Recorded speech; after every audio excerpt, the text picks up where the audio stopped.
Tell me about yourself and what it is that you do. Well, once I close this ring, I am a chainmail artisan. I make jewelry, I make armor, toys, that kind of thing out of chainmail. I've been doing this for about 10 years now. It's kind of become a therapy and a hobby and a business all rolled into one. So basically what I do is I take little bitty rings, and I open and close them and weave them into different designs. Making jewelry, toys, I've made some armor and some sheet mail with designs worked into it. It's called an inlay. So that's pretty much what I do is I make jewelry and fashion accessories out of little metal rings. Tell me more about the history of chainmail. So chainmail is actually based off of the ringmail shirts that were made in Europe and France, especially Europe and Northern Africa, Eastern Asia, during really between the 12 and 1700s is really the big prevalence of it. But it's based off of those designs, and there are a lot of different families of chainmail. It started with the European foreign one, which is the traditional flat mail. That's what was worn under plate armor. When you watch any medieval or Renaissance era movies, you're going to be able to see that kind of in the underarms, around the neck. You're going to see it in that area.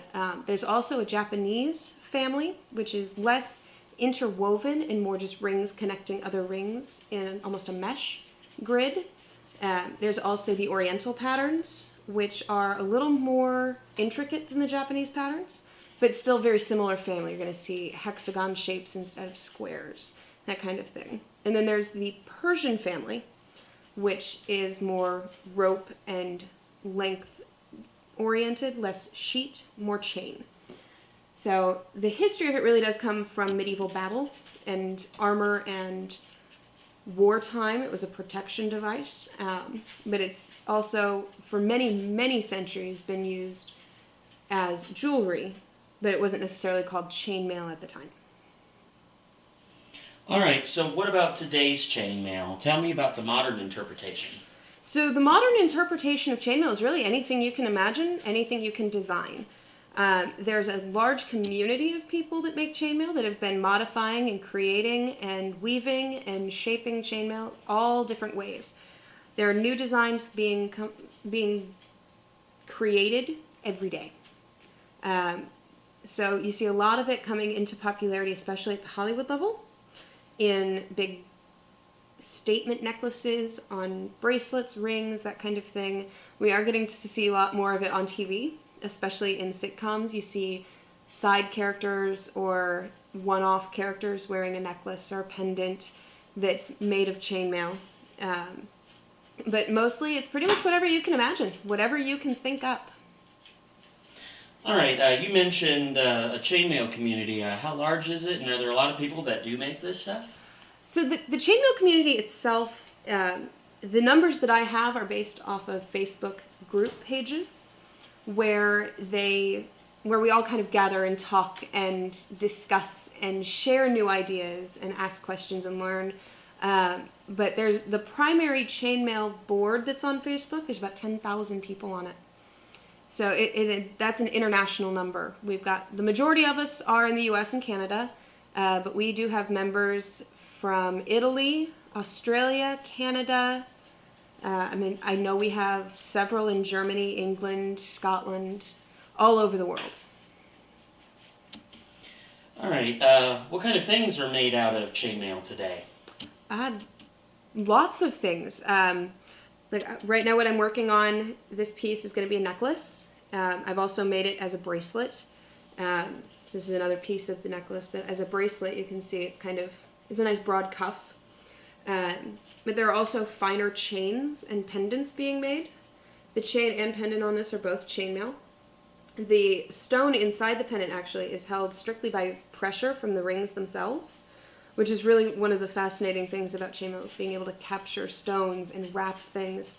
But we also can make toys like this one, which this one's really a fun little fidget distraction. But I also have friends that work at Renaissance festivals, work at different community events like that celebrate the Middle Ages, the Renaissance period. They actually make armor. I know a guy actually made a suit, not just like a suit of mail, but an actual suit. He got a sewing pattern for a blazer and pants and tie,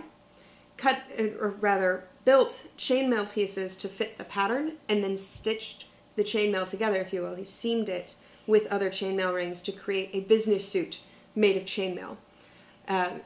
So we can pretty much make anything and everything. The world of cosplay has really helped with that, giving us a lot of new opportunities to play with chainmail and scale mail and really open up the world of imagination for us in chainmail.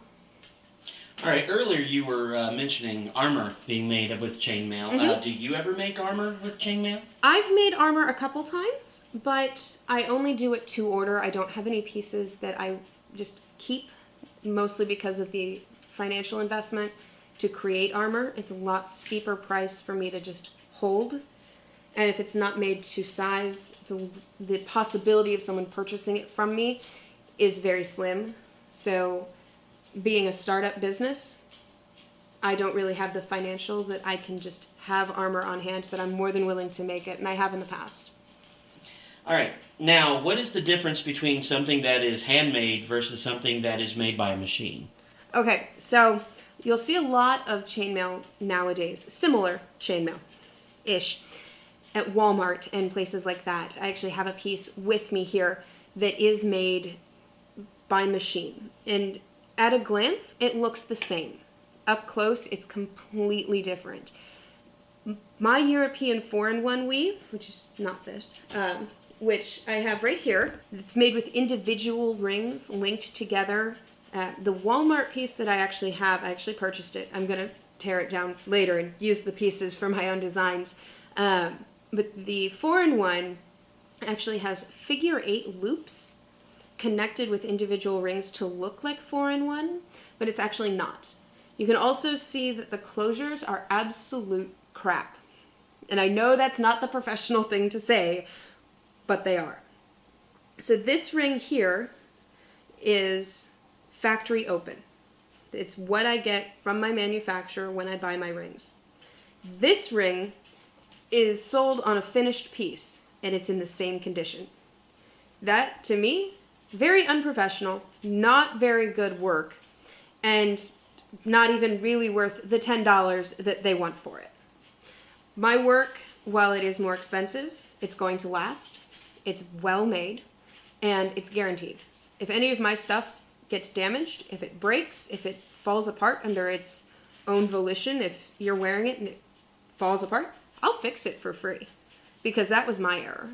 Walmart's not going to do the same thing when this necklace falls apart in 2 days. All right. What kind of materials do you work with, and what kind of tools do you use? So primarily I work with anodized aluminum, which is an aluminum alloy coated with an electroplating technique that gives really bright, vibrant, shiny colors, like you can see in this piece. So that's my primary metal. I've also worked with enameled copper. I've worked with steel, titanium, silver, and I've done some work with gold, but again, financially, at about $800 per ounce of rings, I can't afford to work on it very much. As far as what I work with, I almost exclusively work with these 2 pairs of pliers. These are Tronex pliers, and I know I'm not really supposed to say brands, but these are my favorites. And everybody has their own favorite pair, just like everybody has their favorite kind of pen. I have my favorite pliers. I have larger than normal hands, so these are nice and long. They've got good grip for me. They're comfortable in my hands. And these are actually what I made my inlay with, my really big piece. All right. About how much time goes into making your pieces? Oh, that really depends on what the piece is. For example, the piece that I'm working on right now, the rainbow that I've been showing you, that piece takes about, well, it's got about 8 hours in it, and it's a little over halfway done.